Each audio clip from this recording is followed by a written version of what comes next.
Hello ಕನ್ನಡಿಗ ಶರಣು ಶರಣಾರ್ಥಿ ಪ್ರೀತಿಯ ಸ್ನೇಹಿತರೆ, ಇವತ್ತಿನ ನಮ್ಮ ಒಂದು ವಿಡಿಯೋದಲ್ಲಿ ಏನು ವಿಶೇಷ ಮಾಹಿತಿಯಪ್ಪ ಅಂದ್ರೆ ಗ್ರಾಮೀಣ ಡೆಕ್ ಸೇವಕ್ ಇರ್ತಕ್ಕಂಥ ಅಂದ್ರೆ GDS ಇರ್ತಕ್ಕಂಥ ಒಂದು ರಿಸಲ್ಟ್ ಅನ್ನ ಬಿಟ್ಟಿದ್ದಾರೆ, ಅಂದ್ರೆ ಫಸ್ಟ್ ಲಿಸ್ಟ್ ಅನ್ನ ಬಿಟ್ಟಿದ್ದಾರೆ. ಹಾಗಾದ್ರೆ ಇಲ್ಲಿ ಇರ್ತಕ್ಕಂಥದ್ದೇನಪ್ಪ ಅಂದ್ರೆ ಭಾರತಾದ್ಯಂತ ಕರೆದಿರ್ತಕ್ಕಂಥ ಹುದ್ದೆಗಳಾಗಿದ್ದು ಅದರಲ್ಲಿ ಮುಖ್ಯವಾಗಿ ಕರ್ನಾಟಕದಲ್ಲಿ ಎಷ್ಟು ಒಂದು ಪರ್ಸೆಂಟೇಜ್ಗೆ ನಿಂತಿದೆ ಅಂದ್ರೆ ಬಹುತೇಕ ಒಂದು ಹುದ್ದೆಗಳನ್ನ ಕರೆದಿದ್ದಾರೆ. ಹಾಗಾದ್ರೆ ಇನ್ನು ಫಸ್ಟ್ ಲಿಸ್ಟ್ ಅಲ್ಲಿ ಬಿಟ್ಟಿರ್ತಕ್ಕಂಥ ನಿಮ್ಮ ಒಂದು ಆ ಒಂದು ಲಿಸ್ಟ್ ಅಲ್ಲಿ ನಿಮ್ಮ ಒಂದು ಸೀರಿಯಲ್ ನಂಬರ್ ನಿಮ್ಮ ಹೆಸರು ಇದೆಯಾ ಇಲ್ಲ ಎಂಬುದನ್ನ ಹೇಗೆ ಚೆಕ್ ಮಾಡ್ಕೋಬೇಕಪ್ಪ ಅಂತಂದ್ರೆ ಅದರ ಒಂದು ಅಫಿಷಿಯಲ್ ಏನು ವೆಬ್ಸೈಟ್ ಇದೆ ಆ ಒಂದು ವೆಬ್ಸೈಟ್ ನನ್ನ ಯೂಟ್ಯೂಬ್ ಡಿಸ್ಕ್ರಿಪ್ಷನ್ ಬಾಕ್ಸ್ ಅಲ್ಲಿ ನಿಮಗೆ ನೀಡಿದ್ದೇನೆ. ನೀವೇನ್ ಮಾಡಬೇಕು, ಡೈರೆಕ್ಟ್ ಆಗಿ ಆ ಲಿಂಕ್ ಮೇಲೆ ಕ್ಲಿಕ್ ಮಾಡಿದಾಗ ಏನಾಗುತ್ತಪ್ಪ ಅಂತಂದ್ರೆ ಈ ತರದ ಒಂದು ಅಪ್ಲಿಕೇಶನ್ ಓಪನ್ ಆಗುತ್ತೆ, ಅಂದ್ರೆ ಈ ತರ ಒಂದು ವೆಬ್ಸೈಟ್ ಓಪನ್ ಆಗುತ್ತೆ.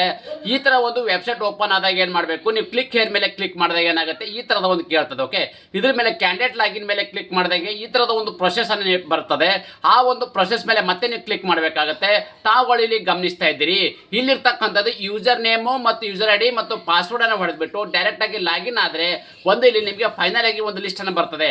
ಆ ಒಂದು ಲಿಸ್ಟ್ ಅಲ್ಲಿ ನಿಮಗೆ ಬೇಕಾಗಿರ್ತಕ್ಕಂಥ ಒಂದು ಪರ್ಸೆಂಟೇಜ್ ಆಧಾರದ ಮೇಲೆ ಅಂದ್ರೆ ಕರ್ನಾಟಕದಲ್ಲಿ ಕೆಟಗರಿ ವೈಸ್ ಇರ್ತಕ್ಕಂಥ ಒಂದು ಕಟ್ ಆಫ್ ಲಿಸ್ಟ್ ಅನ್ನು ಬಿಟ್ಟಿದ್ದಾರೆ. ಆ ಕಟ್ ಆಫ್ ಲಿಸ್ಟ್ ಅಲ್ಲಿ ತಮ್ಮ ತಮ್ಮ ಹೆಸರುಗಳನ್ನ ಅಥವಾ ರಿಜಿಸ್ಟರ್ ನಂಬರ್ ಇದೆಯಾ ಇಲ್ಲ ಎಂಬುದನ್ನ ನೀವು ಕನ್ಫರ್ಮ್ ಮಾಡ್ಕೊಳ್ಳಿ.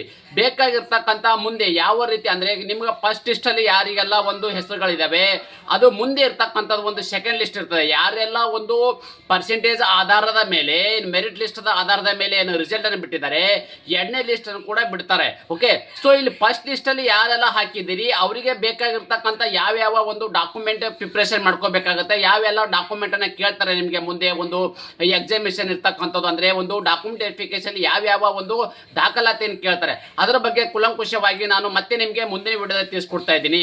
ಅದಕ್ಕಿಂತ ಮುಂಚಿತವಾಗಿ ನಮ್ಮ ಯೂಟ್ಯೂಬ್ ಚಾನಲ್ಗೆ ಸಬ್ಸ್ಕ್ರೈಬ್ ಜೊತೆಗೆ ಬೆಲ್ ಐಕನ್ ಕ್ಲಿಕ್ ಮಾಡಿದ್ರೆ ಮರಿಬೇಡಿ. ಯಾಕಪ್ಪ ಅಂದ್ರೆ ಪ್ರತಿನಿತ್ಯ ನಾವು ಕೇಂದ್ರ ಸರ್ಕಾರ ಮತ್ತು ರಾಜ್ಯ ಸರ್ಕಾರದ ಹೊಸ ಹೊಸ ಉದ್ಯೋಗ ಮಾಹಿತಿ ಕೊಡೋದ್ರಿಂದ ತಪ್ಪದೆ ನೋಟಿಫಿಕೇಶನ್ ಬರಲಿದೆ. ಅದೇ ರೀತಿ ಪೋಸ್ಟ್ ಆಫೀಸ್ ಮುಂದೆ ಬರ್ತಕ್ಕಂಥ ಒಂದು ಎರಡನೇ ಕಟ್ ಆಫ್ ಲಿಸ್ಟ್ ಆಗಿರಬಹುದು, ಮತ್ತೆ ಇದಕ್ಕೆ ಬೇಕಾಗಿರ್ತಕ್ಕಂಥ ಎಲ್ಲಾ ಒಂದು ದಾಖಲಾತಿಗಳ ಬಗ್ಗೆ ಅಂದ್ರೆ ಡಾಕ್ಯುಮೆಂಟ್ ವೆರಿಫಿಕೇಶನ್ ಏನೇನು ಇರಬೇಕಾಗುತ್ತೆ, ನಿಮ್ಮಲ್ಲಿರ್ತಕ್ಕಂಥ ಯಾವ ಒಂದು ಡಾಕ್ಯುಮೆಂಟ್ ಬೇಕಾಗುತ್ತೆ ಕುಲಂಕುಷವಾಗಿ ಅದರ ಬಗ್ಗೆ ವಿಡಿಯೋ ಮಾಡಿ ಮತ್ತೆ ನಾನು ಪೋಸ್ಟ್ ಮಾಡ್ತೀನಿ. ಈ ಎಲ್ಲವನ್ನು ಕೂಡ ನಿಮಗೆ ನೋಟಿಫಿಕೇಶನ್ ತಪ್ಪದೆ ಬರಲಿದೆ. ಇದೇ ತರಹದ ಉದ್ಯೋಗ ಮಾಹಿತಿಗಾಗಿ ನಮ್ಮ ಚಾನಲ್ ಅನ್ನ ಸಪೋರ್ಟ್ ಮಾಡಿ. ಧನ್ಯವಾದ.